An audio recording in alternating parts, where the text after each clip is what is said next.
Hey guys, it's Carl, back with another $50 budget episode. I know that you guys are always fans of these, and we do have a winner update from the last Best Tech episode. I think we tackled some home tech, so I'll flash that winner on screen. Big congrats to you. I will DM you on Instagram to get that shipping info, and just like that episode, you've got a chance of winning something from today, so just be sure to sub.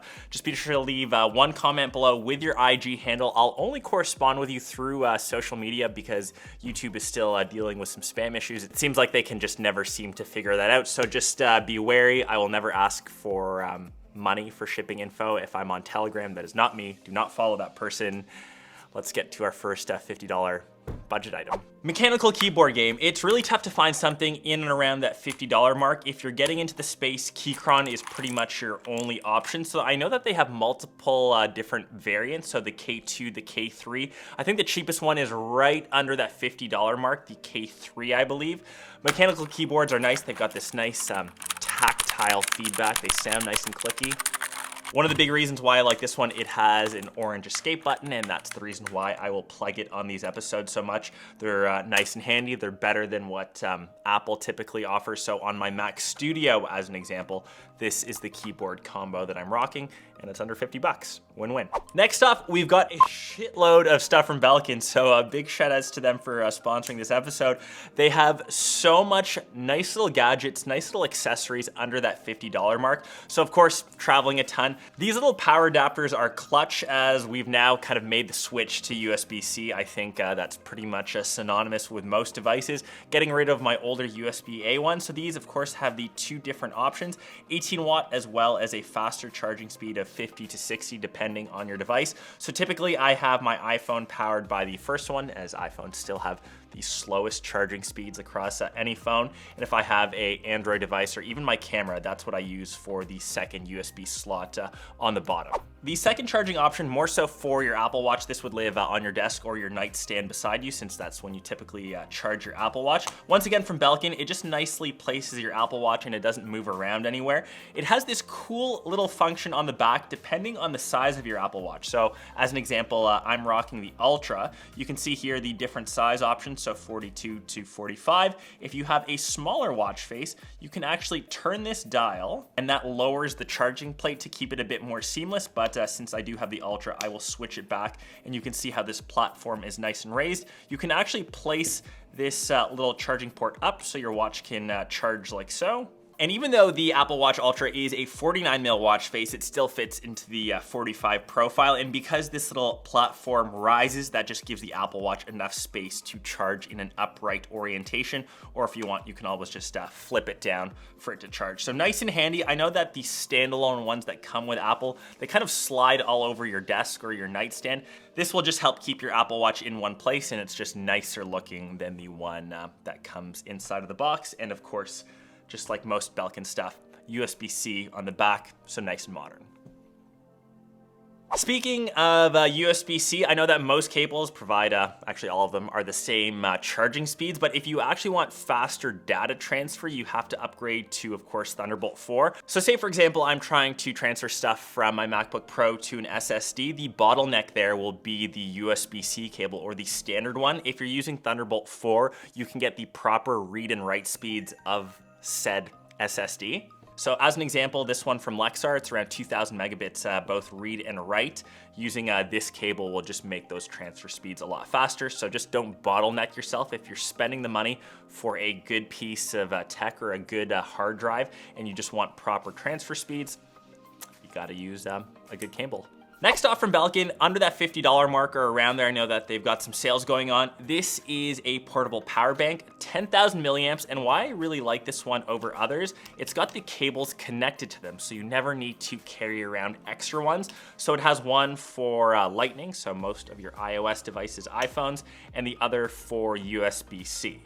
It's got enough juice to power a couple different mobile devices, or even something like your camera. Just always handy to have because we're on our devices pretty much all day. You never want to run out of juice. Speaking of power bar, once again, another little upgrade from Belkin, more so for your studio or home use. This is a huge power bar that has 1, 2, 3, 4, 5, 6, 7, 8, 9, 10, 11, 12 different power outlets, as well as 2 USB-A, some legacy devices, and a USB-C slot. So just nice little upgrades. I know my old ones in the studio have needed an upgrade for a while.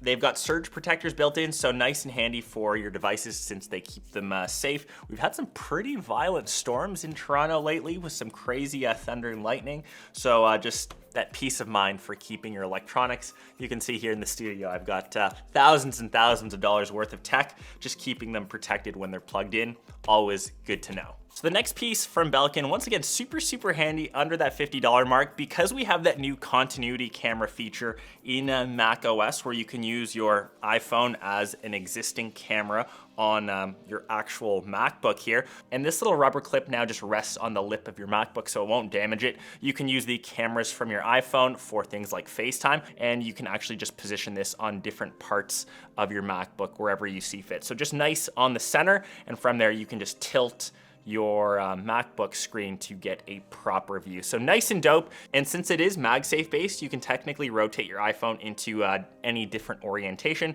So nice and dope. Once again, way under 50 bucks, but a nice little handy feature. And because of that continuity camera, it's just an extra little accessory that you should keep kicking around. And when the accessory is off the camera, it still kind of doubles as its own little stand, as well as a little ring finger holder. I know people love to use iPhones with that little ring feature on the back. I'm particularly not one of those people, but you do have that option, and it also acts as a little stand for your iPhone if you want to watch content. I've recently been crushing Mandalorian on my phone, so this is something where I just prop up my phone and I can watch at my pleasure. So next off, under that $50 mark, I typically have the Manfrotto mini tripods, but if you want something a bit more robust, check out this one from Sony. So it technically does the same thing. It's the Sony mini tripod one, but with Sony's new camera, I think it's called the ZV-1 or the ZV-E1. It's the latest small form factor camera, but still has a full frame sensor. It's like perfect for content creators.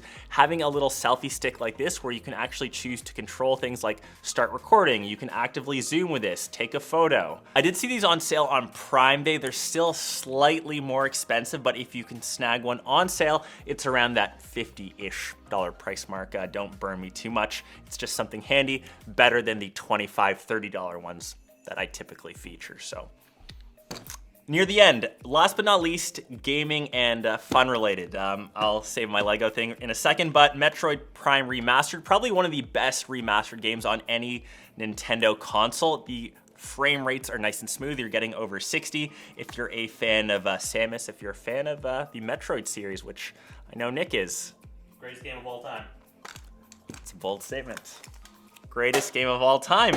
Moving to, I think, my greatest thing of all time. So Lego, I know that it's Easter, so happy Easter by the time you see this. This little kit was actually sent to me as part of a little Lego gift because I ordered the Razor Crest. It's my weird little addiction that I have going on. I've got a couple UCS sets, and this is the next one slated to build. Obviously, this is more than $50, but there are Lego sets that come underneath that $50 mark. So I got this as a bit of a gift for Easter. Maybe this will be a part of the giveaway. I can't build too many things. I've got way too many sets on deck. So happy Easter.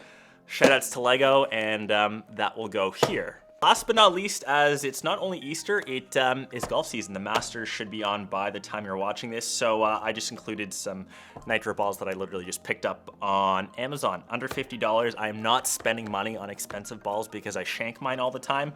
They're orange, they fit my game, and I will probably lose all of these in one round. That's how bad I am.